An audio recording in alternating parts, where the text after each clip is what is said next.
ಆತ್ಮೀಯ ವಿದ್ಯಾರ್ಥಿಗಳೇ, ನಾನು ಚಂದ್ರಶೇಖರ್, ಬಸವನಾಡು ವಿಜಯಪುರದಿಂದ.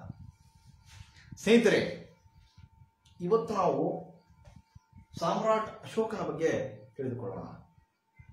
ನಾವು ಮೌರ್ಯ ಸಾಮ್ರಾಜ್ಯದಲ್ಲಿ ಈಗಾಗಲೇ ನಾವು ಚಂದ್ರಗುಪ್ತ ಮೌರ್ಯ ಮತ್ತು ಬಿಂದುಸಾರನ ಬಗ್ಗೆ ನೋಡಿದ್ದೇವೆ. ಇನ್ನು ಮುಂದಿನ ಭಾಗ ಸಾಮ್ರಾಟ್ ಅಶೋಕನ ಬಗ್ಗೆ. ಸಾಮ್ರಾಟ್ ಅಶೋಕನ ಬಗ್ಗೆ ಪ್ರಶ್ನೆಗಳು ಆಗಾಗ ತುಂಬಾ ಕೇಳ್ತಾ ಇರ್ತಾರೆ. ಉದಾಹರಣೆಗಾಗಿ ಸಾಮ್ರಾಟ್ ಅಶೋಕನ ಪ್ರಮುಖ ಶಾಸನಗಳ ಬಗ್ಗೆ ಕೇಳ್ತಾರೆ, ಆತನ ಪ್ರಾಂತ್ಯಗಳ ಬಗ್ಗೆ ಕೇಳ್ತಾರೆ, ಕಳಿಂಗ ಯುದ್ಧದ ಬಗ್ಗೆ ಕೇಳ್ತಾರೆ. ಒಂದು ನಿಮಿಷ. ಆಮೇಲೆ ಆತ ಕಟ್ಟಿಸಿದ ಸ್ತೂಪಗಳ ಬಗ್ಗೆ ಕೇಳ್ತಾರೆ, ಆತನ ಆಡಳಿತದ ವ್ಯವಸ್ಥೆಯ ಬಗ್ಗೆ ಕೇಳ್ತಾರೆ, ಇತ್ಯಾದಿ ಪ್ರಶ್ನೆಗಳನ್ನ ಕೇಳ್ತಾ ಇರ್ತಾರೆ. ಅತ್ಯಂತ ಶ್ರೇಷ್ಠ ರಾಜ ಸಾಮ್ರಾಟ್ ಅಶೋಕ್. ಜಗತ್ತಿನ ಇತಿಹಾಸದಲ್ಲಿ ಇನ್ನು ಯುದ್ಧವನ್ನೇ ಮಾಡೋದಿಲ್ಲ ಅಂತ ತಿಳ್ಕೊಂಡು ಸಾರಿದಂತ ಶ್ರೇಷ್ಠ ರಾಜ ಯಾರಂದ್ರೆ ಸಾಮ್ರಾಟ್ ಅಶೋಕ್. ಸಾಮ್ರಾಟ್ ಅಶೋಕ್ 273 ಕ್ರಿಸ್ತಶಕ ಪೂರ್ವ 273ರಿಂದ 232ರವರೆಗೆ ಆಳಿದ. ಅವನು 273ರಲ್ಲಿ ರಾಜ ಅಂತ ಘೋಷಣೆ ಆದರೂ ಸಹಿತ ಆತನ ಪಟ್ಟಾಭಿಷೇಕವಾದದ್ದು 269 ಕ್ರಿಸ್ತಶಕ, ಅಂದ್ರೆ 4 ವರ್ಷಗಳ ನಂತರ ಅವನ ಪಟ್ಟಾಭಿಷೇಕ ಆಯಿತು. ಓಕೆ, ಒಂದು ನಿಮಿಷ, ಸ್ವಲ್ಪ ಇಂಟರ್ನೆಟ್ ಕನೆಕ್ಷನ್ ಆಗ್ತಾ ಇದೆ. ನಾವಿವತ್ತು ಯಾರ ಬಗ್ಗೆ ನೋಡ್ತಾ ಇದ್ದೇವೆ? ಸಾಮ್ರಾಟ್ ಅಶೋಕನ ಬಗ್ಗೆ ನೋಡ್ತಾ ಇದ್ದೇವೆ. ಸೊ ಸಾಮ್ರಾಟ್ ಅಶೋಕನ ಸಾಮ್ರಾಜ್ಯ ಎಲ್ಲಿಯವರೆಗೆ ಇತ್ತಂದ್ರೆ ಇಲ್ಲಿ ಈ ರೀತಿ, ಆಮೇಲೆ ಇಡೀ ಭಾರತ, ಆಮೇಲೆ ಅದಲ್ಲದೆ ಈಗಿನ ಪಾಕಿಸ್ತಾನ, ಅವಾಗ ಪಾಕಿಸ್ತಾನ ಭಾರತದಲ್ಲೇ ಒಂದು ಭಾಗ, ಅದು ಈಗ ಬೇರೆ ಆಗಿದ್ದಾರೆ ಅವರು. ಈ ರೀತಿ ಇದು ಸಾಮ್ರಾಟ್ ಅಶೋಕನ ಸಾಮ್ರಾಜ್ಯ ಆಗಿತ್ತು. ಇದು ಎಷ್ಟು ದೊಡ್ಡದಿತ್ತು ನೋಡಿ ಸಾಮ್ರಾಟ್ ಅಶೋಕನ ಸಾಮ್ರಾಜ್ಯ. ಸೊ ಸಾಮ್ರಾಟ್ ಅಶೋಕನ, ಕಾಣಿಸ್ತಾ ಇದೆಯಲ್ಲ, ಸಾಮ್ರಾಟ್ ಅಶೋಕನ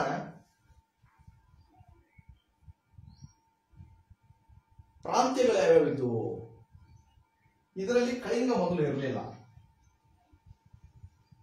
ಕಳಿಂಗ ಏನಿದೆಯಲ್ಲ, ಕಳಿಂಗ ಮೊದಲು ಈ ಒಂದು ಮೌರ್ಯ ಸಾಮ್ರಾಜ್ಯದ ಭಾಗವಾಗಿರಲಿಲ್ಲ. ಸಾಮ್ರಾಟ್ ಅಶೋಕ ಅದನ್ನು ಗೆದ್ದ, ತದನಂತರ ಮನಪರಿವರ್ತನೆ ಆಗಿ ಮುಂದೆ ಯುದ್ಧವನ್ನೇ ಮಾಡುವುದನ್ನ ಬಿಟ್ಟ. ಸೊ ಸಾಮ್ರಾಟ್ ಅಶೋಕನ ಪ್ರಾಂತ್ಯಗಳು ಯಾವ್ಯಾವ ಇದ್ವು ಅಂದ್ರೆ, ಪ್ರಾಂತ್ಯಗಳು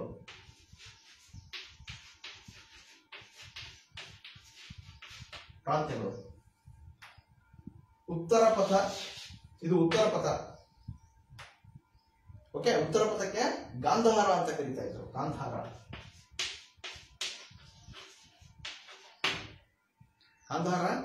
ಇದು ಅವಂತಿ, ಏನು ಅವಂತಿ.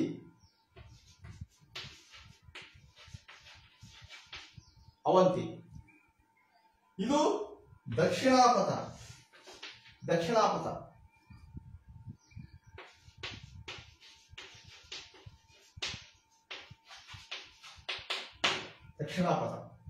ಇದು ಮಗಧ.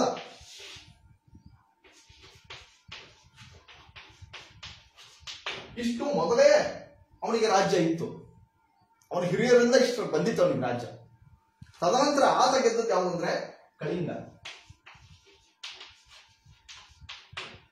ಇದು ಸಾಮ್ರಾಟ್ ಅಶೋಕನ ಏನೋ ಸಾಮ್ರಾಜ್ಯ. ಈ ಗಾಂಧಾರಕ್ಕೆ ಉತ್ತರ ಪಥ ಅಂತಾನೂ ಕರೀತಾರೆ.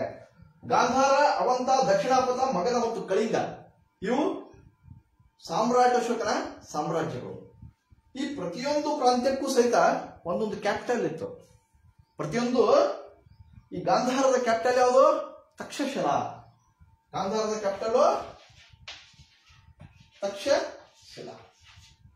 ಗಾಂಧಾರದ ರಾಜಧಾನಿ ತಕ್ಷಶಿಲಾ. ಅವಂತಿಯ ರಾಜಧಾನಿ ಉಜ್ಜಯಿನಿ.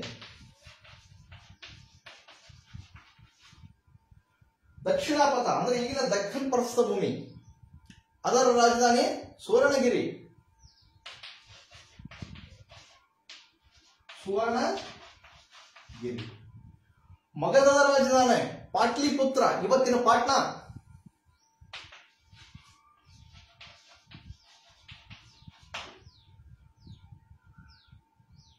ಕಳಿಂಗದ ರಾಜಧಾನಿ ತೋಸಾಲಿ.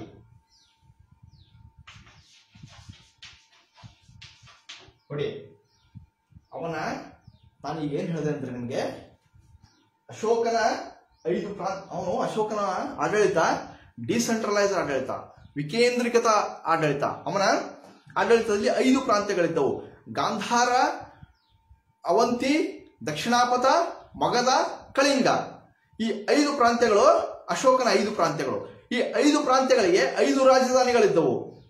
ಯಾವುದು? ಗಾಂಧಾರ ತಕ್ಷಶಿಲ, ಅವಂತಿ ಉಜ್ಜಯಿನಿ, ದಕ್ಷಿಣಾಪಥ ಸುವರ್ಣಗಿರಿ, ಮಗಧ ಪಾಟಲಿಪುತ್ರ, ಕಳಿಂಗ ತೋಸಾಲಿ. ಇಷ್ಟು ಇವು ರಾಜಧಾನಿಗಳು. ಗೊತ್ತಾಯ್ತಾ? ಕಾಣಿಸ್ತಾ ಇದೆಯಲ್ಲ? ಸೊ ನಾನು ಏನ್ ಹೇಳ್ತಾ ಇದ್ದೀನಿ ಈಗ ಅಂದ್ರೆ ಅಶೋಕನ ಸಾಮ್ರಾಜ್ಯದ ಬಗ್ಗೆ ನಾನು ಹೇಳ್ತಾ ಇದ್ದೇನೆ. ಅಶೋಕನ ಸಾಮ್ರಾಜ್ಯದ ಬಗ್ಗೆ. ಸೊ ಅಶೋಕನ ಸಾಮ್ರಾಜ್ಯದಲ್ಲಿ 5 ಪ್ರಾಂತ್ಯಗಳು ಯಾವುವು? ಗಾಂಧಾರ, ಅವಂತಿ, ದಕ್ಷಿಣಾಪಥ, ಮಗಧ, ಕಳಿಂಗ. 5 ಪ್ರಾಂತ್ಯಗಳು. ಎಷ್ಟು ಪ್ರಾಂತ್ಯಗಳು? 5 ಪ್ರಾಂತ್ಯಗಳು. ಇನ್ನೊಂದು ತೋರಿಸ್ತೀನಿ ನೋಡಿ. ಇದು ಉತ್ತರಾಪಥ ಅಥವಾ ಗಾಂಧಾರ, ಇದು ಅವಂತಿ, ದಕ್ಷಿಣಾಪಥ, ಮಗಧ, ಕಳಿಂಗ. ಇದಿಷ್ಟು ಈ 5 ಪ್ರಾಂತ್ಯಗಳು ಅಶೋಕನ ರಾಜ್ಯವನ್ನ, ಅಶೋಕನ ಸಂಪೂರ್ಣ ಸಾಮ್ರಾಜ್ಯವನ್ನ 5 ಪ್ರಾಂತ್ಯಗಳಾಗಿ ವಿಂಗಡಿಸಲಾಗಿತ್ತು. 5 ಪ್ರಾಂತ್ಯಗಳಾಗಿ ವಿಂಗಡಿಸಲಾಗಿತ್ತು. ಗೊತ್ತಾಯ್ತಾ? ಇದು ಅಶೋಕನ ಪ್ರಾಂತ್ಯಗಳು. ಮುಂದೆ ಈ ಅಶೋಕ ಮೊದಲು 4 ಪ್ರಾಂತ್ಯಗಳು ಬಂದಿದ್ದವು. ಅಶೋಕ ಗೆದ್ದಿದ್ದು ಈ ಪ್ರಾಂತ್ಯ ಯಾವುದು? ಕಳಿಂಗ ಪ್ರಾಂತ್ಯ. ಅಶೋಕ ರಾಜನಾಗುವುದಕ್ಕಿಂತ ಮೊದಲೇ ಈ ಗಾಂಧಾರ ಪ್ರಾಂತ್ಯದ ಅಂದ್ರೆ ತಕ್ಷಶಿಲಾದ ರಾಜ್ಯಪಾಲನಾಗಿದ್ದ. ಅವನು ಅಲ್ಲಿ ಎದ್ದಿರೋ ಬಂಡಾಯವನ್ನ ಶಮನಗೊಳಿಸಿದ್ದ. ಯಾರೋ? ಸಾಮ್ರಾಟ್ ಅಶೋಕ ಈ ಗಾಂಧಾರದಲ್ಲಿ, ತಕ್ಷಶಿಲಾದಲ್ಲಿ ಎದ್ದಂತಹ ಒಂದು ಬಂಡಾಯವನ್ನ ಅಡಗಿಸಿದ್ದ. ಗೊತ್ತಾಯ್ತಾ? ಆಮೇಲೆ ಈ ಅಶೋಕ ತದನಂತರ ಕಳಿಂಗದ ಮೇಲೆ ತನ್ನ ಪಟ್ಟಾಭಿಷೇಕವಾದಂತಹ 8 ವರ್ಷಗಳ ನಂತರ ಅಂದ್ರೆ 261 ಕ್ರಿಸ್ತಶಕ ಪೂರ್ವ 261ರಲ್ಲಿ ಕಳಿಂಗದ ಮೇಲೆ ಯುದ್ಧ ಮಾಡಿದ. ಭೀಕರವಾದಂತಹ ಯುದ್ಧವಾಯಿತು. ಲಕ್ಷಾಂತರ ಜನ ಇದರಲ್ಲಿ ಮಡಿದರು, ತೀರ್ಕೊಂಡ್ರು. ರಕ್ತದ ಕಾಲುವೆ ಹರಿಯಿತು. ಅಶೋಕನ ಮನಸ್ಸು ಪರಿವರ್ತನೆ ಆಯಿತು. ಮುಂದೆ ಏನಾಯ್ತು? ಅಶೋಕ ಒಂದು ನಿರ್ಧಾರಕ್ಕೆ ಬಂದ. ಇನ್ನು ನಾನು ಯುದ್ಧವನ್ನೇ ಮಾಡುವುದಿಲ್ಲ ಅಂತ ಯಾವಾಗ ನಿರ್ಧಾರಕ್ಕೆ ಬಂದ ಅಂದ್ರೆ ಕಳಿಂಗ ಯುದ್ಧದ ನಂತರ ಅಶೋಕ ಇನ್ನು ಮುಂದೆ ನಾನು ಯುದ್ಧವನ್ನೇ ಮಾಡೋದಿಲ್ಲ ಅಂತ ತಿಳ್ಕೊಂಡು ಅಶೋಕ ಒಂದು ನಿರ್ಧಾರಕ್ಕೆ ಬಂದ. ಅಹಿಂಸಾ ಮಾರ್ಗವನ್ನ ಹಿಡಿದ. ಅವನನ್ನ ಬುದ್ಧನ ತತ್ವಗಳಿಗೆ ತನ್ನನ್ನು ಸಮರ್ಪಿಸಿಕೊಂಡ. ಅಶೋಕನಿಗೆ ಬುದ್ಧನ ಉಪದೇಶಗಳನ್ನ ಬೋಧಿಸಿದವನ ಹೆಸರು ಉಪಗುಪ್ತ. ಇದು ಕೇಳ್ತಾನೆ. ಉಪಗುಪ್ತ ಏನ್ ಮಾಡ್ದ? ಅಶೋಕನಿಗೆ, ಇದು question is very very important. ಇದು ಉಪಗುಪ್ತ ಅಶೋಕನಿಗೆ ಬೌದ್ಧ ಧರ್ಮವನ್ನ ಉಪದೇಶಿಸಿದ. ಅಶೋಕ ತನ್ನ ಮಕ್ಕಳಾದ ಮಹೇಂದ್ರ ಮತ್ತು ಸಂಘಮಿತ್ರೆಯನ್ನ ಶ್ರೀಲಂಕಾಕ್ಕೆ ಕಳಿಸಿದ. ಶ್ರೀಲಂಕಾದ ರಾಜ ಬೌದ್ಧ ಧರ್ಮವನ್ನು ಸ್ವೀಕಾರ ಮಾಡ್ದ. ಗೊತ್ತಾಯ್ತಾ? ಆಮೇಲೆ ಅಶೋಕ ಸಾವಿರಾರು ಸ್ತೂಪಗಳನ್ನು ಕಟ್ಟಿಸಿದ. ಅನೇಕ ಶಿಲಾಶಾಸನಗಳನ್ನ ಕೊರೆಸಿದ. ಆ ಶಿಲಾಶಾಸನಗಳ ಬಗ್ಗೆ ನಾನು ಈಗ ಮತ್ತೆ ಹೇಳ್ತೀನಿ. ಗೊತ್ತಾಯ್ತಾ? ಸೊ ಇಲ್ಲಿ ಮುಖ್ಯವಾಗಿ ಅಶೋಕನ ಪ್ರಾಂತ್ಯಗಳ ಬಗ್ಗೆ ತಿಳ್ಕೋಬೇಕು. ಅಶೋಕ ಯಾಕೆ ಯುದ್ಧವನ್ನು ಬಿಟ್ಟ, ಬೌದ್ಧ ಧರ್ಮವನ್ನು ಹೆಂಗ್ ಸ್ವೀಕರಿಸಿದ, ಅವನಿಗೆ ಬೋಧನೆ ಮಾಡಿದವರು ಯಾರು, ಬೌದ್ಧ ಧರ್ಮವನ್ನು ಯಾವ ರೀತಿ ಪ್ರಸಾರ ಮಾಡದ, ಇದು ಗೊತ್ತಿರಬೇಕು. ಇನ್ನು ಮುಂದೆ ಅಶೋಕನ ಶಿಲಾಶಾಸನಗಳು.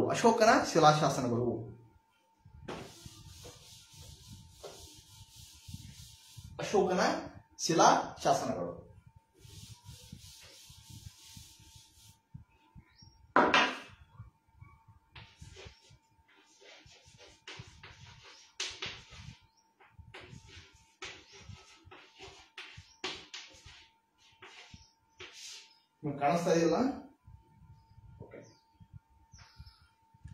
ಅಶೋಕನ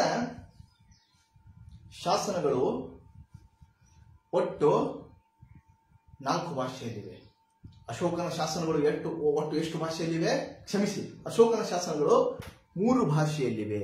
ಅಶೋಕನ ಶಾಸನಗಳು 3 ಭಾಷೆಯಲ್ಲಿ ಇವೆ. ಯಾವ ಭಾಷೆ ಅಂದ್ರೆ ಪ್ರಾಕೃತ,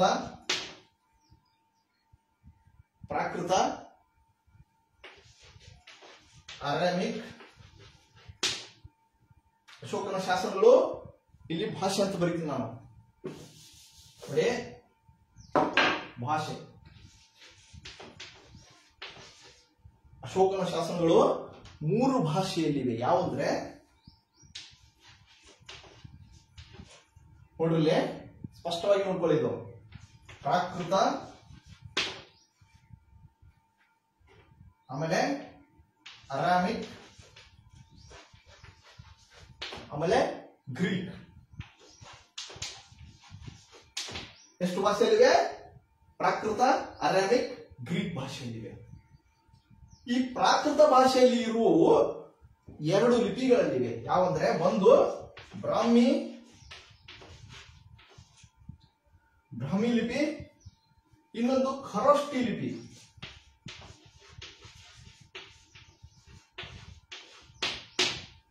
ಒಂದು ಬ್ರಾಹ್ಮಿ ಲಿಪಿ, ಇನ್ನೊಂದು ಖರೋಷ್ಠಿ ಲಿಪಿ. ಇವೆರಡು ಪ್ರಾಕೃತ ಭಾಷೆಯಲ್ಲಿ ಇವೆ. ಮುಂದೆ ಅರಾಮಿಕ್ ಭಾಷೆಯಲ್ಲಿ ಇರತಕ್ಕಂಥದ್ದು ಅರಾಮಿಕ್ ಲಿಪಿಯಲ್ಲಿ ಇದೆ. ನೋಡಿ, ಈ ಕಡೆವು ಲಿಪಿಗಳು, ಈ ಕಡೆವು ಭಾಷೆಗಳು.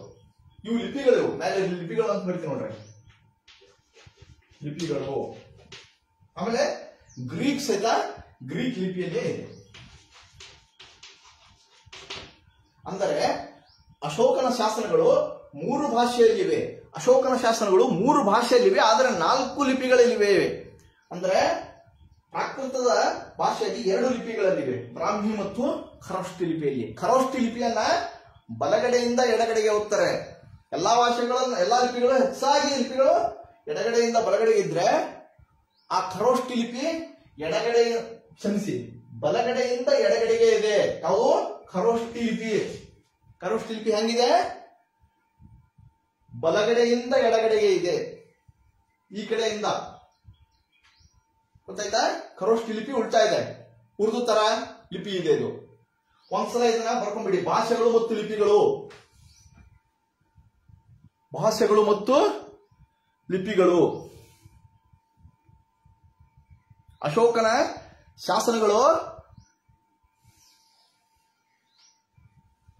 ನೋಡಿ, ಅಶೋಕನ ಶಾಸನಗಳು 3 ಭಾಷೆಯಲ್ಲಿವೆ. ಪ್ರಾಕೃತ, ಅರಾಮಿಕ್, ಗ್ರೀಕ್. ಎಷ್ಟು ಭಾಷೆಯಲ್ಲಿವೆ? 3 ಭಾಷೆಯಲ್ಲಿವೆ, ಆದ್ರೆ 4 ಲಿಪಿಗಳಲ್ಲಿವೆ. ಬ್ರಾಹ್ಮಿ, ಖರೋಷ್ಠಿ, ಅರಾಮಿಕ್, ಗ್ರೀಕ್.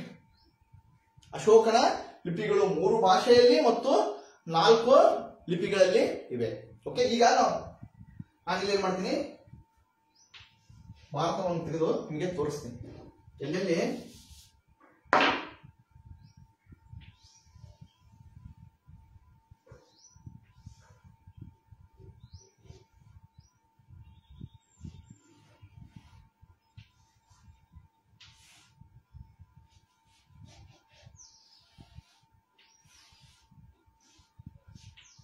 ನೋಡಿ,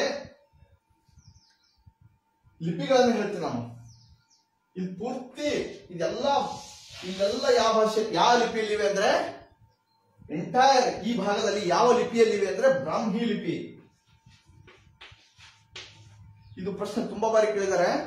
ಈ ಭಾರತ ತುಂಬಾ ಹೆಚ್ಚಾಗಿ ಇರತಕ್ಕಂಥವು ಬ್ರಾಹ್ಮಿ ಲಿಪಿಯಲ್ಲೇ ಇವೆ ಮತ್ತು ಪ್ರಾಕೃತ ಭಾಷೆಯಲ್ಲಿ ಇವೆ. ಪ್ರಾಕೃತ ಭಾಷೆಯಲ್ಲಿವೆ. ಅದೇ ನಮ್ಮ ಭಾರತದ ವಾಯುವ್ಯ ಭಾಗದಲ್ಲಿ ಖರೋಷ್ಠಿ ಲಿಪಿಯಲ್ಲಿವೆ ಶಾಸನಗಳು. ಅಶೋಕನ ಶಾಸನಗಳ ಬಗ್ಗೆ ಹೇಳ್ತಾ ಇದ್ದೀನಿ ನಾನು. ಹೆಚ್ಚಾಗಿ ನಮ್ಮ ಭಾರತದಲ್ಲಿ ಬ್ರಾಹ್ಮಿ ಲಿಪಿಯಲ್ಲಿವೆ, ಆದ್ರೆ ವಾಯುವ್ಯ ಭಾಗದಲ್ಲಿ ಅಂದ್ರೆ ಈಗಿನ ಪಾಕಿಸ್ತಾನದಲ್ಲಿ ಅದು ಅವಾಗ ನಮ್ಮ ಭಾರತದಲ್ಲೇ ಇತ್ತು. ಅಲ್ಲಿ ಏನು ಖರೋಷ್ಠಿ ಲಿಪಿಯಲ್ಲಿವೆ. ಖರೋಷ್ಠಿ ಮತ್ತು ಭಾಷೆ ಯಾವುದು? ಪ್ರಾಕೃತನೆ. ಭಾಷೆ ಪ್ರಾಕೃತನೆ. ಇನ್ನು ಅಫ್ಘಾನಿಸ್ತಾನದ ಭಾಗದಲ್ಲಿ ಇಲ್ಲಿ ಯಾವುದು? ಅರಾಮಿಕ್. ಅದೇ ಮುಂದೆ ಹೋದ್ರೆ ಗ್ರೀಕ್ ಅಲ್ಲಿ, ಯಾಕಂದ್ರೆ ಮುಂದೆ ಇಲ್ಲಿ ಗ್ರೀಕ್ ನ ಪ್ರಭಾವ ಇತ್ತವಾಗ. ಸೊ ಅರಾಮಿಕ್ ಮತ್ತು ಗ್ರೀಕ್ ನಲ್ಲಿ ಇವೆ. ಗೊತ್ತಾಯ್ತಾ? ಸೊ ಅಶೋಕನ ಶಾಸನಗಳು ಯಾವ ಯಾವ ಭಾಷೆಗಳಲ್ಲಿ ಲಭ್ಯ ಇವೆ ಅಂದ್ರೆ 3 ಭಾಷೆಗಳಲ್ಲಿ ಲಭ್ಯ ಇವೆ.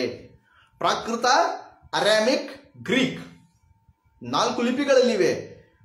ಬ್ರಾಹ್ಮಿ, ಖರೋಷ್ಠಿ, ಅರಾಮಿಕ್, ಗ್ರೀಕ್ ಈ 4 ಲಿಪಿಗಳಲ್ಲಿ ಲಭ್ಯ ಇವೆ. ಗೊತ್ತಾಯ್ತಾ? ನೋಡಿ,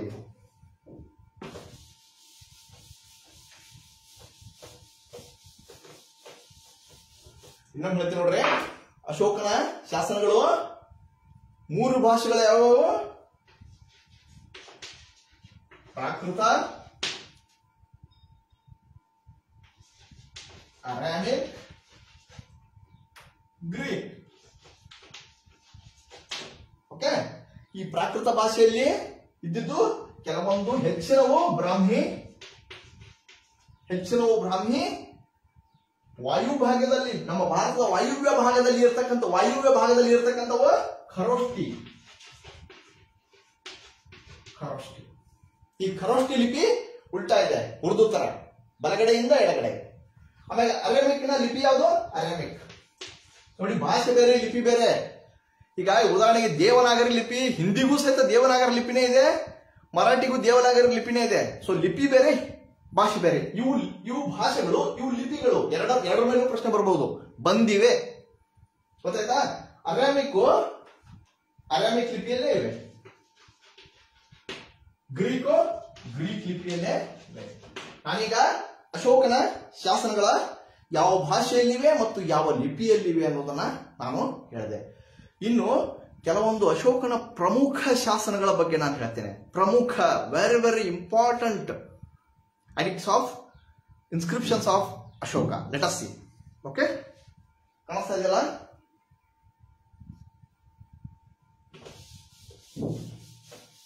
ತಾವು ಸಹಿತ ಉತ್ತರವನ್ನ ಹೇಳಬೇಕು. ನೋಡಿ, ಒಂದು ಪ್ರಶ್ನೆ ಕೇಳ್ತೀನಿ. ಅಶೋಕನ ದ್ವಿಭಾಷಾ ಶಾಸನ ಎಲ್ಲಿದೆ?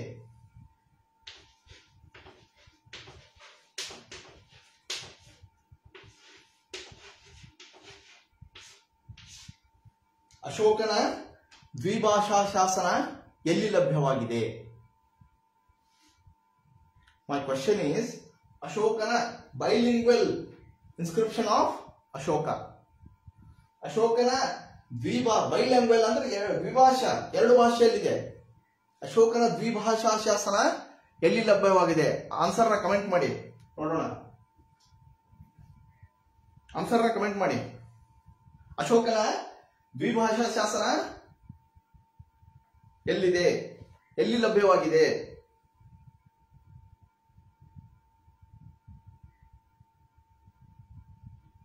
ಆನ್ಸರ್ ಕಮೆಂಟ್ ಮಾಡಿ.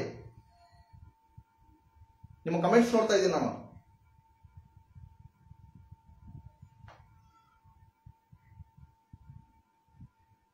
ಅಲ್ಲ, ಮಸ್ಕಿಯಲ್ಲಿ ದ್ವಿಭಾಷಾ ಆಗಿಲ್ಲ, ಅಲ್ಲಿ ಒಂದೇ ಭಾಷೆ, ಅದು ಪ್ರಾಕೃತ ಭಾಷೆಯಲ್ಲಿದೆ.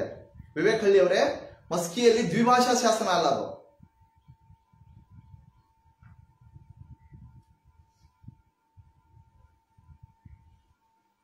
ಈ ದ್ವಿಭಾಷಾ ಶಾಸನ ಕಂದಹಾರ್ ಶಾಸನ.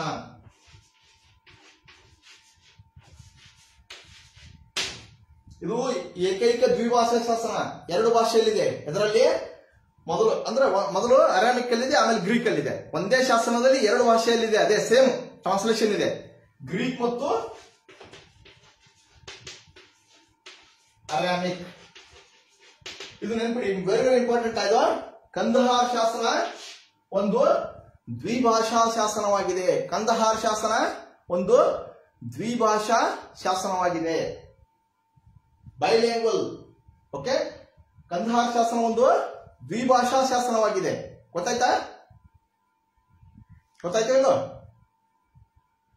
ಕಂದಹಾರ್ ಶಾಸನ ಒಂದು ದ್ವಿಭಾಷಾ ಶಾಸನವಾಗಿದೆ. ಕಂದಹಾರ್ ಎಲ್ಲಿ? ಅಫ್ಘಾನಿಸ್ತಾನದಲ್ಲಿ ಸಿಕ್ಕಿದೆ ಇದು. ಓಕೆ, ಸೊ ಇದು ಗ್ರೀಕ್ ಲಿಪಿಯಲ್ಲಿದೆ, ಅರಾಮಿಕ್ ಲಿಪಿಯಲ್ಲಿದೆ. ಗೊತ್ತಾಯ್ತಾ? ಇನ್ನು ಮುಂದೆ ಒಂದು ನಿಮಿಷ.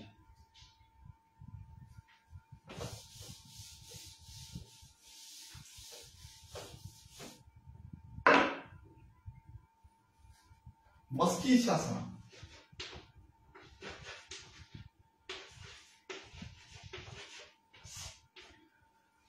ಅನೇಕ ಶಾಸನಗಳಿವೆ ಅಶೋಕನು, ಅದರಲ್ಲಿ ಮಸ್ಕಿ ಶಾಸನಕ್ಕೆ ತನ್ನದೇ ಆದ ಒಂದು ಸ್ಥಾನ ಇದೆ. ಯಾಕಂದ್ರೆ ಹೆಚ್ಚಿನವುಗಳಲ್ಲಿ ಪ್ರಿಯದರ್ಶಿ, ದೇವಾನಾಂ ಪ್ರಿಯ ಇಷ್ಟೇ ಬರೆದಿದೆ. ಆದರೆ ಇದರಲ್ಲಿ ದೇವಾನಾಂ ಪ್ರಿಯ ಮತ್ತು ಅಶೋಕ ಎರಡೂ ಬರೆದಿದೆ. ಈ ಮಸ್ಕಿ ಶಾಸನದಲ್ಲಿ ಅಶೋಕ ಅಂತನೂ ಬರೀಲಾಗಿದೆ, ದೇವಾನಾಂ ಪ್ರಿಯ ಅಂತನೂ ಬರೀಲಾಗಿದೆ. ಗೊತ್ತಾಯ್ತಾ? ಸೊ ಮಸ್ಕಿ ಶಾಸನ ಯಾಕೆ ಮಹತ್ವದಂದ್ರೆ, ಇದು ಹಿಂದೆ KPSC ಕೇಳಿದ್ದ, ದೇವಾನಾಂ ಪ್ರಿಯನೇ ಅಶೋಕ ಅಂತ ಕನ್ಫರ್ಮ್ ಮಾಡತಕ್ಕಂತ ಶಾಸನ ಯಾವುದು ಅಂದ್ರೆ ಅದು ಮಸ್ಕಿ ಶಾಸನ. ಹೆಚ್ಚಿನ ಅಶೋಕ ಏನ್ ಮಾಡ್ದ, ತನ್ನ ಹೆಸರನ್ನು ಹೆಚ್ಚು ಬರ್ಕೊಳ್ಳಿಲ್ಲ. ಪ್ರಿಯದರ್ಶಿ, ದೇವಾನಾಂ ಪ್ರಿಯ, ತನ್ನ ಬಿರುದುಗಳನ್ನೇ ಹೆಚ್ಚು ಬರೆದಿದ್ರು. ಕೆಲವುಗಳಲ್ಲಿ ಮಾತ್ರ ಏನ್ ಮಾಡಿದಾನೆ, ಅಶೋಕನ ಹೆಸರಿದೆ. ಉಳಿದಿದ್ರಲ್ಲಿ ಪ್ರಿಯದರ್ಶಿ, ದೇವಾನಾಂ ಪ್ರಿಯ ಇದೆ. ಆದರೆ ಮೊಟ್ಟ ಮೊದಲ ಬಾರಿಗೆ ಅಶೋಕನೇ ದೇವಾನಾಂ ಪ್ರಿಯ ಅಂತ ಕನ್ಫರ್ಮ್ ಮಾಡ್ತಕ್ಕಂಥ ಶಾಸನ ಯಾವುದು ಅಂದ್ರೆ ಮಸ್ಕಿ ಶಾಸನ. ಮಸ್ಕಿ ಶಾಸನ ನಮ್ಮ ಕರ್ನಾಟಕದ್ದು ಅತ್ಯಂತ ಸುಪ್ರಸಿದ್ಧವಾದಂತಹ ಒಂದು ಶಾಸನ. ಇದು ಪ್ರಾಕೃತ ಭಾಷೆಯಲ್ಲಿದೆ. ಮತ್ತು ಯಾವ ಲಿಪಿಯಲ್ಲಿದೆ ಇದು? ಮಸ್ಕಿ ಶಾಸನ ಪ್ರಾಕೃತ ಭಾಷೆಯಲ್ಲಿದೆ. ಯಾವ ಲಿಪಿಯಲ್ಲಿದೆ ಹೇಳಿ, ಕಮೆಂಟ್ ಮಾಡಿ ನೋಡೋಣ. ಮಸ್ಕಿ ಶಾಸನ ಯಾವ ಲಿಪಿಯಲ್ಲಿ ಇದೆ? ಮಸ್ಕಿ ಶಾಸನ ಯಾವ ಲಿಪಿಯಲ್ಲಿದೆ?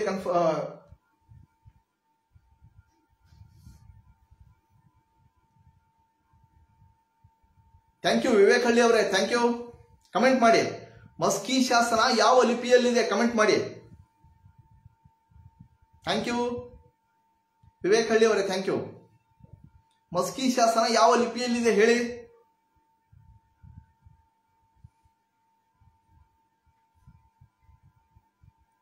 ಮಸ್ಕಿ ಶಾಸನ ಪ್ರಾಕೃತ ಭಾಷೆಯಲ್ಲಿದೆ ಮತ್ತು ಬ್ರಾಹ್ಮಿ ಲಿಪಿಯಲ್ಲಿದೆ.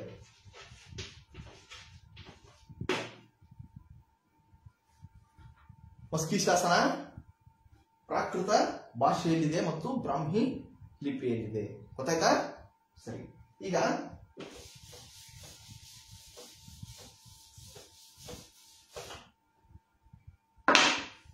ರ್ಯಾನೋ ಅಶೋಕ್. ರ್ಯಾನೋ ಅಂದ್ರೆ ಕಿಂಗ್. ರ್ಯಾನೋ ಅಂತ ಯಾವ ಶಾಸನದಲ್ಲಿ ಅಶೋಕನನ್ನ ಕರೆಯಲಾಗಿದೆ? ರ್ಯಾನೋ ಅಂದ್ರೆ ಕಿಂಗ್. ರ್ಯಾನೋ ಅಂದ್ರೇನು? ಕಿಂಗ್. ರ್ಯಾನೋ ಅಶೋಕ್ ಅಂತ ಯಾವ ಶಾಸನದಲ್ಲಿ ಅಶೋಕನನ್ನ ಕರೆಯಲಾಗಿದೆ? ಕಮೆಂಟ್ ಮಾಡಿ ನೋಡೋಣ.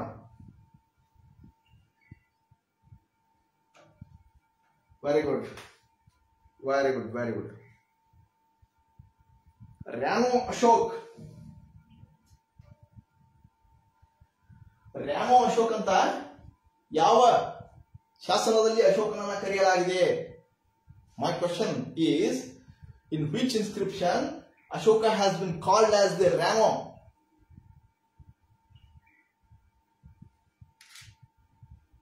ನಿಮ್ಮ ಕಮೆಂಟ್ ನೋಡ್ತಾ ಇದ್ದೀನಿ ನಾನು. ಕಣಗನಹಳ್ಳಿ ಶಾಸನ. ಇದು UPSCಗೆ 2019 ಕೇಳಿದ್ರು. ಇದನ್ನ UPSC IAS ಪ್ರಿಲಿಮಿನರಿ ಇರ್ತಲ್ಲ, ಅಲ್ಲಿ ಇದನ್ನ ಕೇಳಿದ್ರು, ರ್ಯಾನೋ ಅಶೋಕ್ ಅಂತ.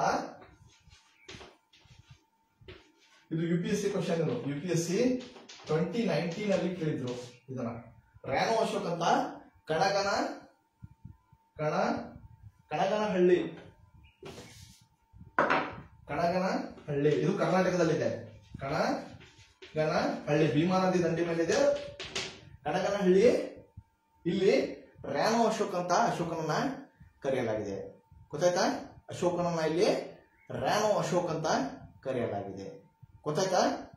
ನೋಡಿ, ಅಶೋಕನ ಕಳಿಂಗ ಯುದ್ಧದ ಬಗ್ಗೆ, ಆತ ಯುದ್ಧವನ್ನು ಬಿಟ್ಟ ಬಗ್ಗೆ, ಆತನ ಜೀವನದ ಬಗ್ಗೆ, ಬುದ್ಧನ ಬಗ್ಗೆ ಎಲ್ಲವೂ ಸಹಿತ ಈ ಶಾಸನಗಳು ಹೇಳುತ್ತವೆ. ಹೀಗಾಗಿನೇ ಈ ಶಾಸನಕ್ಕೆ ಒಂದು ಮಹತ್ವದ ಸ್ಥಾನ, ಇತಿಹಾಸದ ಪ್ರಮುಖ ದಾಖಲೆಗಳಿವು. ಹೀಗಾಗಿ ಅಶೋಕನನ್ನ ಏನಂತ ಕರೀತಾರೆ? ಶಾಸನಗಳ ಪಿತಾಮಹ ಅಂತ ಕರೀತಾರೆ. ಶಾಸನಗಳ ಪಿತಾಮಹ. Ashoka is father of inscriptions. ಅಶೋಕನನ್ನ ಶಾಸನಗಳ ಪಿತಾಮಹ ಅಂತ ಕರೀತಾರೆ. ಗೊತ್ತಾಯ್ತಾ? ಸರಿ, ಒಂದ್ ನಿಮಿಷ. ಮುಂದೆ ರ್ಯಾನೋ ಅಶೋಕ್ ಅಂತ ಎಲ್ಲಿ ಬರ್ತಿದೆ?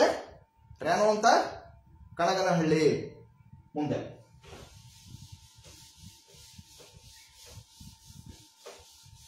ಆಮೇಲೆ ಅಶೋಕನ ತಾಮ್ರ ಶಾಸನ ಎಲ್ಲಿದೆ? ತಾಮ್ರ ಶಾಸನ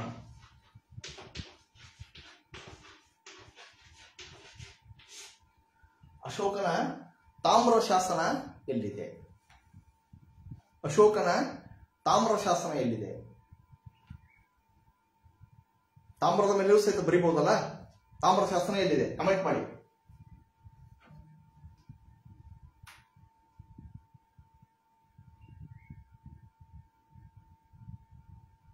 ಅಶೋಕನ ತಾಮ್ರ ಶಾಸನ ಎಲ್ಲಿದೆ? ಅದು ಸೋಹಗೌರಾದಲ್ಲಿ ಇದೆ.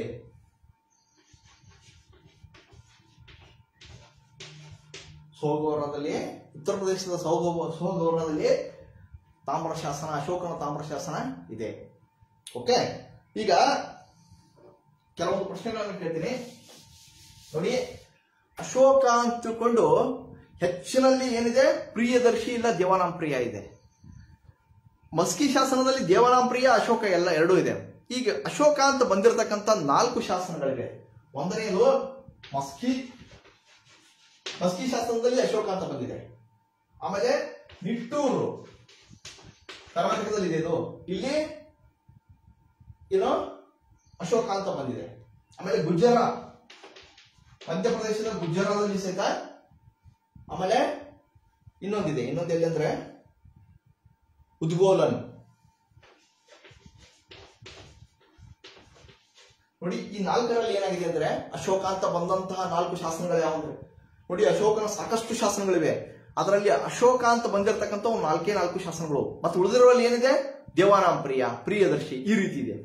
ಮಸ್ಕಿ, ನಿಟ್ಟೂರು, ಗುಜರಾತ್ ಮತ್ತು ಉದ್ಗೋಲನ್, ಇದರಲ್ಲಿ ಅಶೋಕ ಅಂತ ಹೆಸರು ಬಂದಿದೆ. ಗೊತ್ತಾಯ್ತಾ? ಇವು ನೆನಪಿಡಬೇಕು. ಆಮೇಲೆ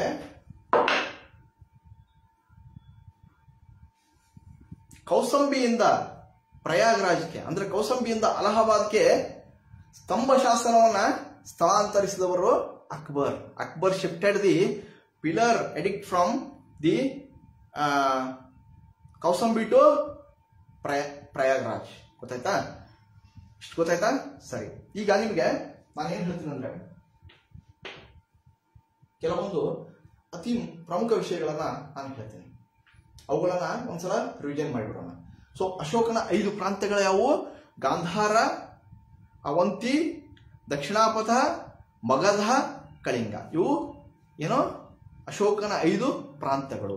ಗಾಂಧಾರದ ರಾಜಧಾನಿ ತಕ್ಷಶಿಲಾ, ಉಜ್ಜಯಿನಿ, ಸುವರ್ಣಗಿರಿ, ಪಾಟಲಿಪುತ್ರ, ತೋಸಿಲ. ಸೊ 5 ಆಯ್ತು. ಇವ 5 ಸಹಿತ ಅವನ ಏನಾಗಿತ್ತು? ಅವನ ರಾಜಧಾನಿಗಳು ಆಗಿದ್ದವು. ಓಕೆ, ಆಮೇಲೆ ನಮ್ಮ ಭಾರತದ ಒಂದು ನ್ಯಾಷನಲ್ ಎಂಬ್ಲಮ್ ಏನಿದೆ ಅಲ್ಲ, ನಮ್ಮ ಭಾರತದ ಒಂದು ನ್ಯಾಷನಲ್ ಎಂಬ್ಲಮ್ ಏನಿದೆ, 4 ಸಿಂಹಗಳಿವೆ. ಅದು ಏನ್ ಕೇಳಿದ ಪ್ರಶ್ನೆಯನ್ನ, ನಮ್ಮ ಭಾರತದ ರಾಷ್ಟ್ರ ಚಿಹ್ನೆಯಲ್ಲಿ ಯಾವ್ಯಾವ ಪ್ರಾಣಿಗಳಿವೆ ಅಂತ ಒಂದ್ಸಲ ಪಿಸಿಗೆ ಕೇಳಿದ್ದ. ಅದರಲ್ಲಿ ಸಿಂಹಗಳಂತೂ ಅದೇ ಅದಾವ, ಮೇನ್ ಗೊತ್ತಾಗ್ತದೆ. ಸಿಂಹಗಳು ಶೌರ್ಯದ ಸಂಕೇತ. ಆಮೇಲೆ ಒಂದು ಎತ್ತಿದೆ, ಅದರಲ್ಲಿ ಗುಳಿ ಇದೆ, ಅದು ಎದರ ಸಂಕೇತ? Hard work. ಆಮೇಲೆ ಮತ್ತೇನಿದೆ? ಒಂದು ಕುದುರೆ ಇದೆ, ಒಂದು ಆನೆ ಇದೆ, ಅಂದ್ರೆ ಹುಲಿ ಇಲ್ಲ ಅದರಲ್ಲಿ. ನೋಡಿ, ಆ ಒಂದು ನಮ್ಮ ರಾಷ್ಟ್ರೀಯ ಚಿಹ್ನೆಯಲ್ಲಿ ಯಾವ್ಯಾವ ಪ್ರಾಣಿಗಳಿವೆ ಅಂತ ತಿಳ್ಕೊಂಡು ಕೇಳಿದ್ದ. ಅದನ್ನು ಸ್ವಲ್ಪ ನೋಡ್ಕೊಂಡ್ಬಿಡಿ. ಓಕೆ, ಸೊ ನಾನೀಗ ಇನ್ನೊಮ್ಮೆ ರಿವಿಷನ್ ಮಾಡ್ತೀನಿ. ಮುಂದೆ ಅಶೋಕನ ದ್ವಿಭಾಷಾ ಶಾಸನ ಎಲ್ಲಿದೆ? ಕಂದಹಾರಲ್ಲಿದೆ. ಅಶೋಕನ ಶಾಸನಗಳು ಎಷ್ಟು ಭಾಷೆಯಲ್ಲಿವೆ? 3 ಭಾಷೆಯಲ್ಲಿವೆ. ಪ್ರಾಕೃತ, ಗ್ರೀಕ್, ಅರಾಮಿಕ್. ಅಶೋಕನ ಶಾಸನಗಳು 4 ಲಿಪಿಯಲ್ಲಿವೆ. ಯಾವುವು? ಬ್ರಾಹ್ಮಿ, ಖರೋಷ್ಠಿ, ಗ್ರೀಕ್, ಅರಾಮಿಕ್. ಗೊತ್ತಾಯ್ತಾ? ಈ ವಿಡಿಯೋನ ಸ್ವಲ್ಪ ನೋಡ್ಕೊಂಡು ನೋಟ್ ಡೌನ್ ಮಾಡ್ಕೊಂಡ್ಬಿಡಿ. ಓಕೆನಾ? ಶರಣಾರ್ಥಿಗಳು.